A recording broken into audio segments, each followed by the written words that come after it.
नमस्कार विद्यार्थी मित्रांनो, मैत्रेमध्ये आपलं स्वागत आहे। मी डॉक्टर आशिष जेतपाळ। एमपीएससी ची पूर्वपरीक्षा या रविवारी झालेली आहे। कालच आपण मुख्य परीक्षेच्या दृष्टीने म्हणजे पुढील 140 दिवसांचं प्लॅनिंग नियोजन कसं असायला पाहिजे याच्यावर सविस्तर चर्चा केलेली आहे। जर ज्याने कोणी तो व्हिडिओ पाहिलेला नसेल त्यांनी निश्चितपणे तो व्हिडिओ पहा, जेणेकरून तुमच्या पुढच्या प्रिपरेशनला निश्चितपणे एक चांगली दिशा मिळेल। आता ज्या विद्यार्थ्यांशी मी बोलतोय त्याच्यावरून पुन्हा एकदा दोन प्रकारचे गट आहेत। एक की जे क्लिअर आहेत की हा पेपर अशा पद्धतीने गेलाय किंवा एकंदर कल पाहता शुअर शॉट मी प्रिलिम क्लिअर करतोय। दुसरे आहेत की जे त्या बॉर्डर वरती आहेत की कळत नाहीये नक्की ऑफिशियल आन्सर की आल्याशिवाय कळणार नाहीये। आणि तिसरी कॅटेगरी आहे ते म्हणजे की ज्यांना क्लिअर माहितीये की ही प्रिलिम आपण काही क्लिअर करत नाही। अशा सगळ्यांच्या केसमध्ये बघा सर, आपल्याला जर परीक्षा पास व्हायची असेल तर इन अ वे मुख्य परीक्षेचा अभ्यास करावा लागतो। 2026च्या परीक्षेचं टाइम टेबल आपल्या समोर आहे, पण पूर्व परीक्षा कधी होणार आहे, मुख्य परीक्षा कधी होणार आहे हे क्लिअर एमपीएससीने केलेलं आहे। या सगळ्या गटाच्या दृष्टीने खास करून 2025 ची मुख्य परीक्षा जे एस्पायर करत आहेत त्यांच्या दृष्टीने 17 नोव्हेंबर पासून आपण निबंध आणि नीतिशास्त्र या विषयाची बॅच सुरू करत आहोत। मी त्या डिटेल प्लॅनिंग मध्ये म्हटल्याप्रमाणे ऑप्शनल एसे इथिक्स हे 3 विषय तुमचे रँक सिलेक्शन डिसाइड करणारे या वर्षी राहणार आहेत। त्यातल्या त्यात मी तुम्हाला असं पण म्हटलं होतं की ऑप्शनल सोबत एसे आणि इथिक्सला तुमचा सेकंड ऑप्शनल कन्सिडर करा, म्हणजे जेणेकरून या दोन विषयामध्ये तुम्ही चांगले मार्क 1000 मार्कांपैकी जास्तीत जास्त मार्क मिळवू शकता। या दृष्टीने निबंध आणि नीतिशास्त्राची 500 मार्कांची कॉम्प्रिहेन्सिव्ह सर्वसमावेशक अशी तयारी करण्याच्या दृष्टीने आपण 17 नोव्हेंबर पासून बॅच सुरू करत आहोत। ही बॅच मी स्वतः घेणार आहे। तर ज्या लोकांना माझ्याबद्दल काही कल्पना नाहीये त्यांच्यासाठी थोडक्यात माझा परिचय करून देतो, जेणेकरून तुम्हाला बॅच जॉईन करायची की नाही याच्याबाबत आणखी थोडी स्पष्टता येईल। तर मी यूपीएससीच्या 4 मुख्य परीक्षा सलग दिलेल्या आहेत। 2019 ते 2022 मध्ये मुख्य परीक्षा दिलेल्या आहेत। त्याच्यामध्ये निबंध आणि नीतिशास्त्र या विषयामध्ये माझा सतत टॉप स्कोर मध्ये मी त्या होतो। निबंधामध्ये सुद्धा भारतातील कमी आपण म्हणू की संख्येमध्ये पहिल्या 5 मध्ये तो स्कोर होता 140 145। सतत मला त्या 4 मुख्य परीक्षांमधला स्कोर होता। त्याच्यानंतर या विषयांमध्ये गेल्या काही वर्षांपासून मी रेग्युलरली बॅचेस घेतो आहे। मग ते एमपीएससी डिस्क्रिप्टिव्हला या वर्षापासूनचे बॅचेस असतील की यूपीएससीच्या बॅचेस असतील। त्याच्यानंतर या विषयांमध्ये निबंध आणि नीतिशास्त्र एसे आणि इथिक्स या दोन्ही मध्ये मी पुस्तकं सुद्धा लिहिलेली आहेत। त्यातलं इथिक्स मध्ये 2013 ते 2024 यूपीएससीने विचारलेल्या सर्व प्रश्नांची सविस्तर उत्तरे असलेलं के साखर प्रकाशनाने प्रकाशित केलेलं एक इथिक्स इंटिग्रिटी अँड ऍप्टिट्यूड नावाचं पुस्तक आहे। निबंधाचं एक पुस्तक आहे, त्याचा आपण निबंधकोश विचार विमर्श, ज्याच्यावरती तुम्ही खूप सुंदर अभिप्राय सुद्धा पाठवलेले आहेत असं पुस्तक आहे, जे मी स्वतः प्रिपरेशन करत असताना ऑन द स्पॉट एक्झाम हॉलमध्ये जे निबंध लिहिले आहेत त्याच 40 निबंधांचं संकलन केलेलं आहे। त्यामुळे असं आठवून किंवा खूप वेळ घेऊन निबंध न लिहिता एक्झाम हॉलमध्ये तुम्ही किती सुंदर प्रकारे लिहू शकता हे समजून घ्यायचं असेल तर ते पुस्तक निश्चितपणे फायदेशीर आहे। त्यानंतर आता काहीच दिवसांमध्ये आपलं आणखी एक इथिक्सचं पुस्तक येणार आहे, ते सुद्धा मराठी आणि इंग्रजी दोन्ही भाषांमध्ये असणार आहे। ते आहे समग्र नीतिशास्त्र। त्याच्याबद्दल पुढे जाऊन मी बोलेलच। सो हे सगळं लक्षात घेता तुम्ही एसे आणि इथिक्सच्या या 500 मार्कांसाठी या बॅच वरती रिलाय राहू शकता।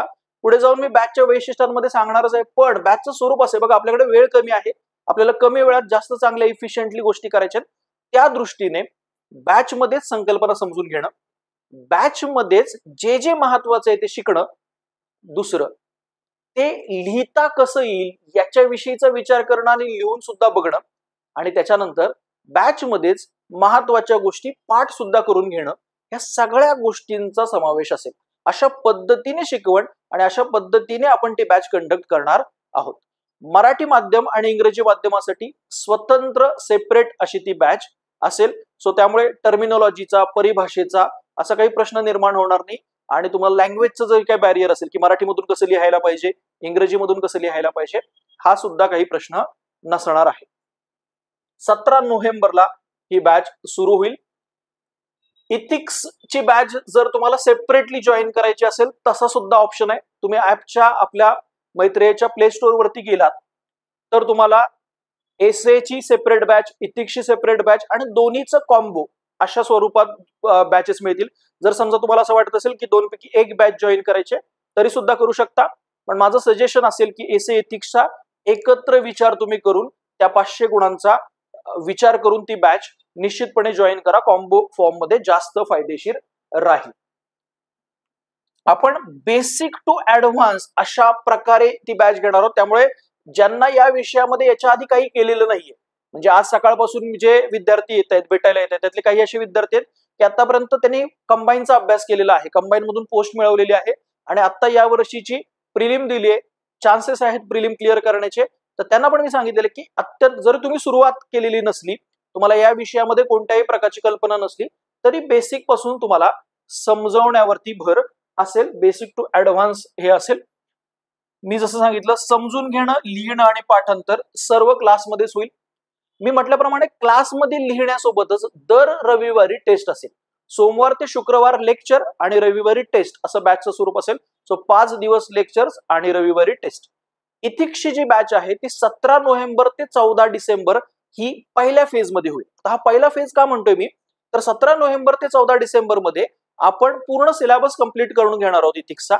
त्याच्यानंतर वीकली वीकेंड लेक्चरच्या मार्फत आपण इथिक्स मध्ये व्हॅल्यू एडिशन कशी करायची, आणखी इथिक्सची उत्तर सुंदर कशी करायची, त्याची रिव्हिजन आणखी करणं, कारण परीक्षेपर्यंत आपल्याला तो घेऊन जायचा आहे. तर जरी बॅचचे मेन लेक्चर एका महिन्यात आपण कव्हर करणार असलो तरी दर आठवड्याला लेक्चर घेऊन त्याच्या रिव्हिजन करणं, त्या इफेक्टिव्हली आणखी चांगलं करणं हे आपण परीक्षेपर्यंत करणार आहोत. बॅचची व्हॅलिडिटी सुद्धा 1 वर्षापर्यंत असणार आहे. त्याच्यामुळे तुम्ही ते लेक्चर कितीही वेळा पाहू शकता आणि पुढच्या परीक्षेसाठी सुद्धा 2026च्या परीक्षेसाठी सुद्धा त्याचा तुम्ही वापर करू शकता. ज्यांना एसएचीच बॅच जॉईन करायचे त्यांच्यासाठी सुद्धा वेगळा ऑप्शन आहे. तर लक्षात घ्या, निबंध आणि नीतिशास्त्र असे विषय आहेत की ज्यांची एक विशिष्ट डिमांड आहे, मागणी आहे. त्याच्यामध्ये तुम्हाला कंटेंट सोबत अभिव्यक्ती, एक्सप्रेशन लागतं. लिहिणं हे थोडंसं चॅलेंजिंग आहे. म्हणजे फक्त मला माहिती आहे त्याच्या बेसिसवरती लिहिता येईलच असं सांगता येत नाही. जसं जीएस मध्ये आहे की जे वाचले ते बहुतांश बघायला तसंच्या तसं रिप्लिकेट करायचं असतं. तितकं सोपं गणित ह्याच्यामध्ये नाही. त्यामुळे जे काही आपण करतोय त्याचा लिखाणाशी संबंध काय हे समजून घेतलं पाहिजे. लक्षात घ्या, युपीएससी मध्ये जो ट्रेंड दिसतो की गेल्या काही वर्षांमध्ये निबंध, नीतिशास्त्र आणि ऑप्शनल या पेपरमध्ये जवळपास 60% टॉपर जे आहेत ते मार्क मिळवतात आणि बाकीच्या विषयांमध्ये ते 40% आसपास असतात. म्हणजे तुम्ही आदित्य श्रीवास्तव जो गेल्या वर्षीचा टॉपर होता त्याचे मार्क बघितले तर 570 मार्क त्याला 1000 पैकी एसए इथिक्स आणि ऑप्शनल मध्ये आहेत. सो हे विषय आहेत जे डिसाइडिंग फॅक्टर आहेत. ऍट द सेम टाइम या विषयांना निग्लेक्ट केलं तर ऍट द सेम टाइम खूप हार्श मार्क, वाईट मार्क सुद्धा आलेले आहेत असं सुद्धा दिसतं. आपला लिखाणावरती भर असणार आहे. मगाशी जे मी भर दिला की के सागर पब्लिकेशननी एथिक्स, इंटिग्रिटी आणि ऍप्टिट्यूडचं जर समजा तुम्हाला बॅच जॉईन करायची नसेल, सेल्फ स्टडीवरती तुमचा बिलीफ असेल तर हे पुस्तक तुम्ही फॉलो करून ते स्वतःच्या लेवलला करू शकता. बॅच वरती आपण का भर देतोय, बॅच वरती काय एम्फसाइज करतोय किंवा आता लवकर ती लॉन्च करून लवकर त्याच्याबद्दल का बोलतोय, तर लक्षात घ्या पुन्हा मी सांगितल्याप्रमाणे कंटेंट सोबत विचार, एक्सप्रेशन ह्या सगळ्याची ती परीक्षा असल्यामुळे त्याचा निश्चितपणे ते कसं वापरायचं याचा बॅच मध्ये एक सेन्स येईल. सो हे इथिक्सचं एक पुस्तक आणि हे बॅच मधल्या विद्यार्थ्यांना ही तिन्ही जी पुस्तकं आहेत, म्हणजे इथिक्सचं पुस्तक आहे, एसएचं पुस्तक आहे आणि नवीन जे समग्र नीतिशास्त्र कॉम्प्रेहेन्सिव्ह इथिक्सचं पुस्तक येणार आहे, ही तिन्ही पुस्तकं तुम्हाला मिळणार आहेत. त्यामुळे कुठल्याही प्रकारची नोट स्वतःच्या लेवलला तुम्हाला न बनवता जे काही कंटेंट आहे ते रिवाइज करणं आणि ते पेपरमध्ये उतरवणं याचा तुमच्याकडे टास्क असेल. बाकी गोष्टी क्लासमध्ये होणार आहेत. निबंधाचं हे पुस्तक आहे, निबंध कोश विचार विमर्श. मी सांगितल्याप्रमाणे 40 निबंध अत्यंत उच्च दर्जाचे आणि तत्वज्ञानात्मक अभिव्यक्ती असलेले याच्यामध्ये आहेत. आणि हे आगामी पुस्तक लवकरच जे येणार आहे समग्र नीतिशास्त्र, अत्यंत मेहनतीने बनवलेलं. आणि समग्र हे नाव मुद्दामून यासाठी दिलेलं आहे की युपीएससीचा आणि एमपीएससीचा जो सिलेबस आहे, अभ्यासक्रम आहे नीतिशास्त्राचा, तो साधारणतः 3 भागांमध्ये आहे किंवा 3 प्रकारचा आहे. एक आहे तत्वज्ञानात्मक, दुसरा आहे तो प्रशासकीय नीतिशास्त्राच्या दृष्टीने आणि तिसरा थोडासा मानसशास्त्राच्या दृष्टीने आहे. काही पुस्तकं त्यातल्या एका भागावरती जास्त चांगलं काम करतात. खास करून तत्वज्ञानात्मक आस्पेक्ट थोडासा निग्लेक्ट झालेला दिसतो. आपल्या या पुस्तकामध्ये तिन्ही गोष्टींचा समन्वय साधत उच्च दर्जाचा कंटेंट देण्याचा प्रयत्न आहे. तर हे निश्चितपणे लवकरच पुस्तक उपलब्ध होईल. बॅचच्या विद्यार्थ्यांना ते आधी उपलब्ध करून देण्यात येईल. बघा, आपण फार मोठे क्लेम वगैरे कधी करत नाही. प्रोसेस, प्रक्रियेवरती भर देतो. तुम्हाला बॅकग्राऊंड मध्ये काही विद्यार्थी लिहिताना दिसतील. परीक्षेला जे अपेक्षित आहे तो तुमच्या प्रिपरेशनचा इंटेग्रल भाग करून देणं.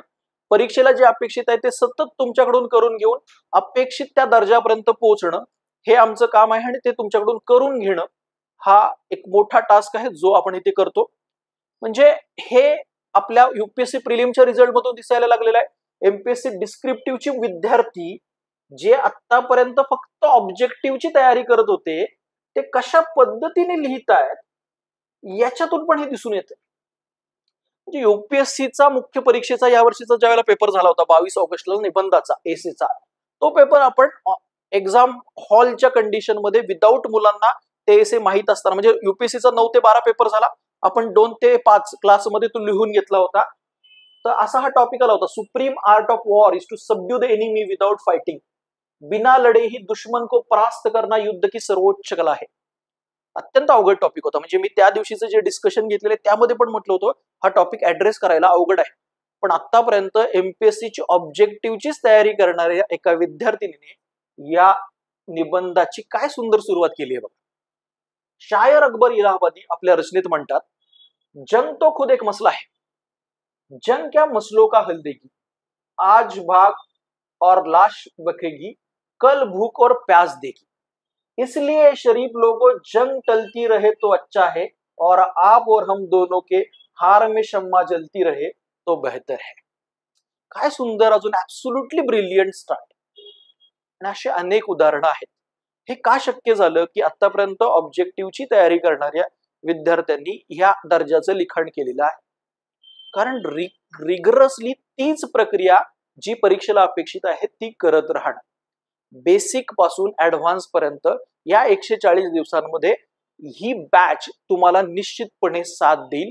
जरी बॅचचं स्वरूप म्हणजे आपण नीतिशास्त्र एका महिन्यात आणि त्यानंतर वीकली लेक्चर घेणार असू आणि एसे ही आपण पहिले 3 महिने लेक्चर्स घेऊन नंतर फक्त लिखाण करणार असू, तरी सुद्धा पूर्ण या प्रक्रियेमध्ये तुम्हाला या मैत्रेयच्या या बॅचची साथ लागेल, सोबत लागेल आणि जो अपेक्षित दर्जा आहे तोपर्यंत तुम्ही पोचाल अशी हमी, ग्वाही आम्ही निश्चितपणे देतो. सो ज्यांना या बॅच मध्ये ऍडमिशन घ्यायचं आहे, ज्यांना या प्रक्रियेशी जोडलं जायचं आहे, त्यांना हा स्क्रीनवरती जो नंबर आहे त्याच्यावरती ते संपर्क साधू शकतात. आपल्या ऍप वरती, मैत्रेयच्या गुगल प्ले स्टोअर वरच्या ऍप वरती जाऊन तुम्ही थेटपणे जर ऑनलाईन फॉर्मॅटमध्ये आहात तर तो कोर्स परचेस करू शकता. 17 नोव्हेंबरला बॅच सुरू होणार असली तरी जर तुम्ही लवकर ऍडमिशन केलं तर त्याचा फायदा असा होईल की तुम्हाला लवकर पुस्तकं तुमच्यापर्यंत पोहोचवणं हे शक्य होईल. ऑफलाईन मध्ये ज्यांना ऍडमिशन घ्यायचंय त्यांनी या नंबरवर संपर्क साधून ती ऍडमिशनची प्रक्रिया प्रोसेस करू शकता. तुम्हाला ऑफलाईन आणि ऑनलाईन दोन्ही प्रकारचे ऍसेस हवे असतील तरी आपण त्या दोन्ही प्रकारचे ऍसेस देतो. म्हणजे एखादा लेक्चर तुमचं मिस आउट झालं तरी तुम्ही ते ऑनलाईन फॉर्मॅटमध्ये करू शकता. ती फ्लेक्झिबिलिटी जरी असली तरी मी सजेस्ट करेन की ती शिस्त आणि ती इंटिग्रिटी, आपल्याला इथिक्स मध्ये जी इंटिग्रिटी शिकायची आहे ती तुमच्या लेवलला जर राहिली आणि एकाच मोडमध्ये तुम्ही ती शिस्तबद्ध पद्धतीने कव्हर केली तर लवकर आपण यशाच्या जवळ पोहोचू. मी अत्यंत जबाबदारपूर्वक एक सांगतो की कुठल्याही प्रकारच्या नवीन जेव्हा परिस्थिती येते, अनसर्टनिटी असते, अस्पष्टता असते, त्यावेळेला संधी सुद्धा असते. त्या संधीला हेरण्यासाठी ही निबंध आणि नीतिशास्त्राची बॅच निश्चितपणे तुम्हाला सहाय्यभूत ठरेल. धन्यवाद.